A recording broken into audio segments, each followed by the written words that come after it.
Yeah, we'll see. I'm going to be one of the pessimists here and say that market this year is probably going to end worse than it has in the last few years. There's not a whole lot of end in sight for that. Right. So I And, think like I have one listing right now that it's a busy road, right? And around, rush hour, it's a little bit busier. So maybe even just eliminating showings, at that time in the afternoon, just looking at different things like that that can, bring in buyers, right? It's not motivation over time.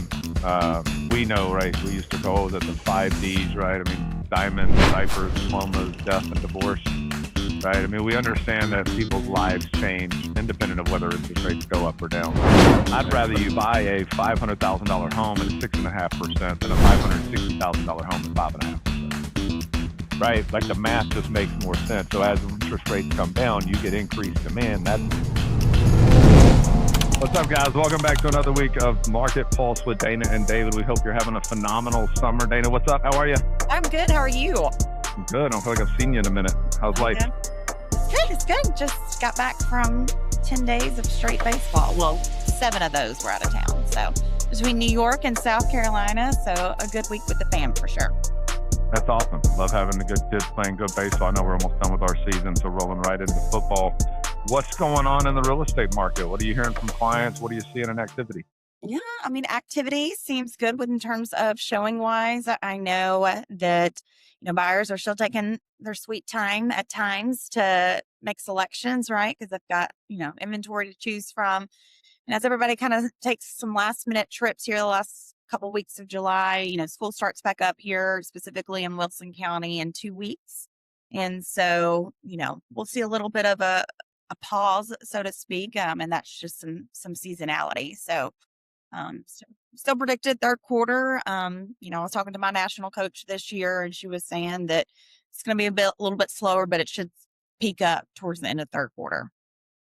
Yeah, we'll see. I'm going to be one of the pessimists here and say that market this year is probably going to end worse than it has in the last few years, and there's not a whole lot of end in sight for that. So I think for our agents out there, hope you know what you're doing, right? I think for buyers and sellers, which is who we're most concerned about, I think it's just being educated on what's going on in the market. I think the question to ask is, what happens if rates, don't come down anytime in the next few years?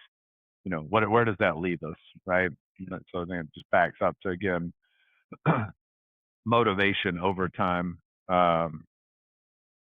We know, right? We used to go at the 5 Ds, right? I mean, diamonds, diapers, diplomas, death, and divorce, right? I mean, we understand that people's lives change independent of whether interest rates go up or down.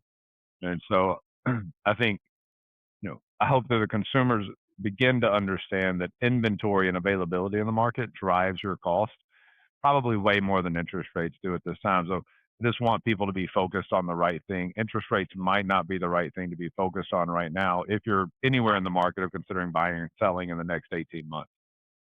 Yeah. Yeah. How do you So feel about that? we just got to be patient. So, it is, hard out there, right? With sellers, just giving them that patience, right, as their home sits on the market. But it's all about strategy. We know with our listings, we can see how many views that the listings are getting. So we're getting the activity, we're getting the showings. It's just taking a little bit longer. And so you are always having to, I would say, re-strategize, right? Changing leading photos, changing listing remarks, incentives, price improvements, open houses. Um, and right. And, like I have one listing right now, that it's a busy road, right? And so, around, rush hour, it's a little bit busier. So maybe even just eliminating showings, at that time in the afternoon, and it's kind of around dinner time anyways. And so, just looking at different things like that that can, bring in buyers, right? Because it's not overall a generally busy road, but there'd be 2 points in the day on all the rest of the time is nice. Yeah, no, I think you're right. I mean, just helping people understand genuinely what it is, right? If I go look at a house at 5 o'clock and it's the only time it's busy, and not my perception is that it's always busy. Um, yeah, I think the interesting thing, again, it's really funny to compare like our company, the Huffaker Group, right, the team, uh, business to the market. We had this phenomenal year in 2026, which is probably better than we expected. We're at or slightly above our goals. And you go like, well, it's funny because the market doesn't really seem to be there, but that means that homes have to be selling, right? There are people transacting, and so I think our goal for you guys is always just to make the most informed decision. Not necessarily a right time or a wrong time, but it's like what's personal to you right now in your life and on your journey to where you're at. It could be the right time, depending upon the circumstances, that have nothing to do with affordability or interest rate. It could be the absolute wrong time for you, right? And so again, I think for us, just helping educate the client on what they believe to be true, what is actually true, how do we make the most informed decision. Dana, when you hear statements or headlines that read, interest rates to remain in the mid or high sixes for the foreseeable future, is that the only thing that should matter to the clients? I mean, what else goes into the decision for them? I mean, I think you go back to the motivation, right? I would say all my sellers right now have a reason for selling. They're not just testing the market. And we've talked about testing the market before. We don't want to do that, right? We want to make sure that, you know, they're motivated and we've got to get a plan together to be able to, exercise that. And right, you talk about affordability and interest rates, and even by advertising, use our lender, we'll give you, 1% towards your loan amount. And that doesn't really drive, it's not really driving traffic, right? Not driving traffic to the listing and not driving traffic, towards our preferred partners. And so that just tells me that that's not as important as people think it is. Yeah. Yeah, I think as we really got to take into consideration that the availability of homes is really what's driving the affordability crisis. Interest rates, historically over 30 years have ranged in the 6 to 6.5%. So I'm with you. I don't I think sometimes we get too caught up on that number because there are solutions out there, right? There's adjustable rate mortgages, there's 2-1 buy down, there's plenty of opportunity if you really care about that number starting with a five. There's solutions for that, right? For a certain amount of money. The affordability issue, guys, really stems from the lack of supply, and it's more of a systemic issue over the last, let's see, builders quit building in 2008 at the rate in which they were, right? The market crashed. The housing market was the cause for the crash. You had a lot of builders overbuilt, and they just never really regained that traction, right? And so it's always going to put a lid on it in terms of what can be done. With a limited supply, with the number of households that have been formed over the, when people were having babies, making babies 30 something years ago, right? These new households get formed, and that's a 30, 35 year number, right? Like we don't change that number easily, right? You can go back and look at birth rates and really determine, well, how many households would we need in order to house all of those people. Um, Over the last few years, people have been willing to live in their mother's basement, rent something smaller, make concessions, but people will only do that for a certain amount. So there's, again, the affordability issue, and the reason that homes are so expensive is because of supply and demand. There is still a limited supply of homes, even though we feel like supply has gone up and it has gone up significantly. A 3 or 4 month supply is still not a healthy market, right? That is still considered a seller's market in terms of like definition. So we think like, oh, there's more, or oh my goodness, homes are staying on the market for 90 plus days from contract like that's a normal market. Like that's different than what we've seen in COVID, right? Mhm. But that is historically, I mean, I've been doing this 24 years, right? That is historically a reasonable amount of time for a house to get on the market, buyers to look at it, go under contract, go through the closing process, blah, blah. So until we get more new construction building, we have years of issues of not having enough supply of homes on the market, right? So what's the solution, Dana? How do we get more homes on the market? Go find more listings. Yeah, but guess what? People don't want to move because it's so expensive or because there's not something else out there, right? So that's the lock-in effect, guys, that we're talking about nationally. When you really look at the lock-in effect on housing, we need more supply. Well, current sellers don't want to sell because it's so expensive. Unless you have one of those D's, right? Unless you have a divorce or your kid graduating or you get married, right? Those life moments where those happen. And that's the 4 million transactions that we see no matter what, right? That's why we know like the 4 million is the floor. 3.9, 3.8 maybe. That's the floor, right? It'd be really tough to sell fewer homes than that because those are life moments. So then you go, well, at the peak, we were at 6 million. So you go like, all right, somewhere between 4 and 6 million. We just don't have the supply.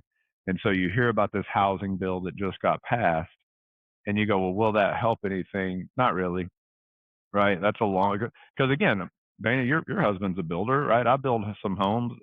How long does it take from a piece of dirt to actually pulling a permit to getting a home out of the ground these days?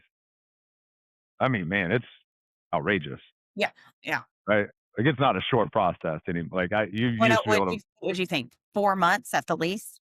at least at the Yeah. minimum, and that's if it's zoned correctly. Does like you're not adding anything unique to it. Like, but these days the municipalities have gotten out of hand. There's so much growth in Gallatin, in Hendersonville, in Wilson County, in Lebanon, Mount Juliet, right? So much growth in Murfreesboro. All the counties in Middle Tennessee, there's so much growth that you have limited knowledge of the current people working in the municipalities because, to be honest, they got hired or appointed a certain number of years ago. They're now experience all this growth. They are doing a adequate job for the experience that they have, but there is this new challenge where you need consultants that have seen this level of growth in counties and in cities, around America. And so until we're willing to go out and find those not just find the third parties that have the experience, but until we're willing to accept the consultation, it's slowing it. They have to go slower, right? We're just not equipped as a county to handle all the influx of builders wanting to build. So then you get this pipeline built up of approvals. You then get challenged when you're trying to take a small parcel and do something with it. And I'm not saying anybody's doing anything wrong. These are just the facts of how difficult it is. I've had some land for 4 years, right? Trying to make it make sense. Where again, just random. You and I've talked about this, right? They want me.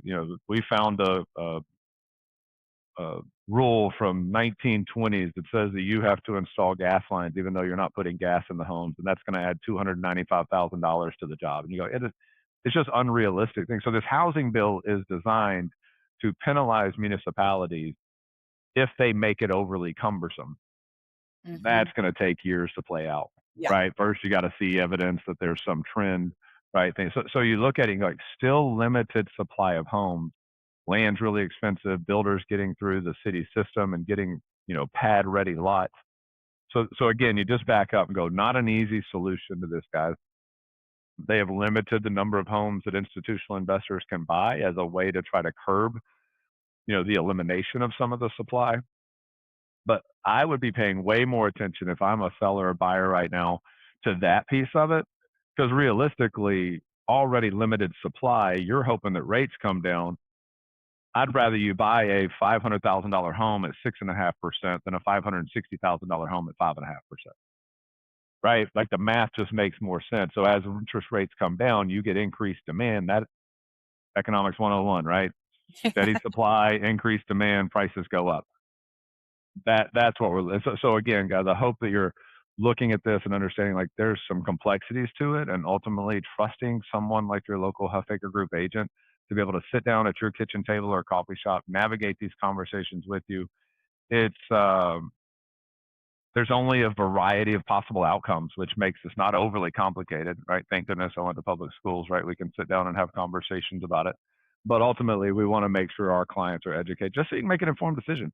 If it's the Yeah. right time for you, awesome, right? If it's not the right time for you, awesome, right? We'll talk about options and things like that, Yeah. right? We're 150%. Yes. All right. So I'm Always curious to see. helps.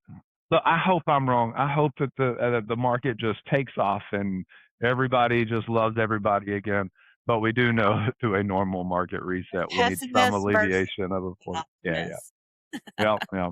I've been optimistic for too long. I've decided I'm going to take the other route. See Right. if it I'm changes. generally I'm generally wrong. So it's like I'm going to be wrong. Let's win. If I'm wrong, I'll take that problem. No, no. I think again, that's it's hard for me to go right or wrong because it's just the math, right? It's just the reality of the situation, right? All right, you 100%. got your fair tickets yet?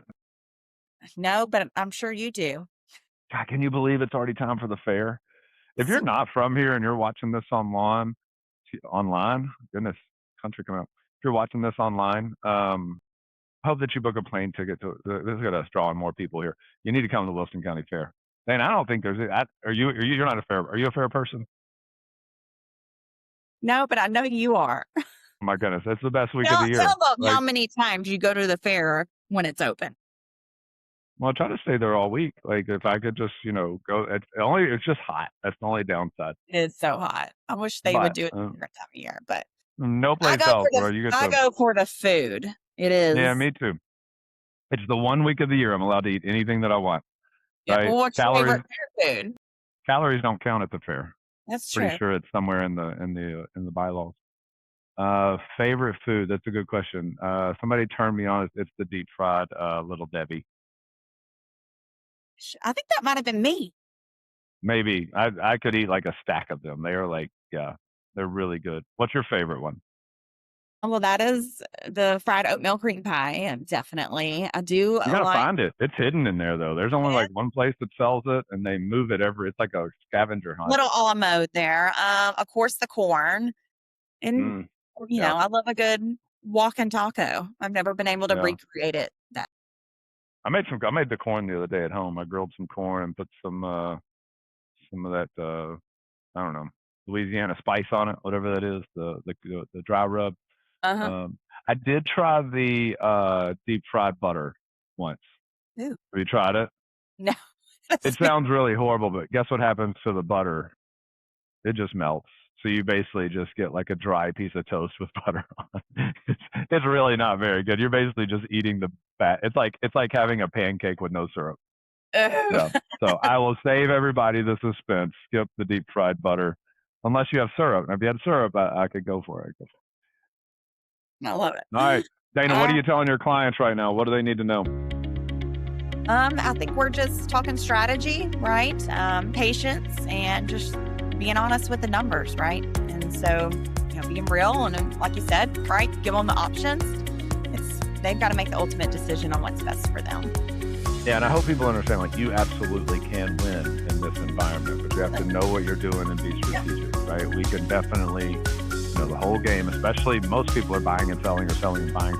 Right? If you're doing the two, there's a strategy to that where you pick up ground, right? You win on the sell a little bit, you make up on the buy, some things like that. So guys, if you're thinking about making a move, obviously at the Huffaker Group, we'd love to have a conversation with you. Reach out to us, visit us on the huffakergroup.com, or give Dana or myself a shout, or drop us a comment, drop us a message here online, and we'll reach out and catch up. All right, Dana, enjoy your week. Yes. Bye. See you guys.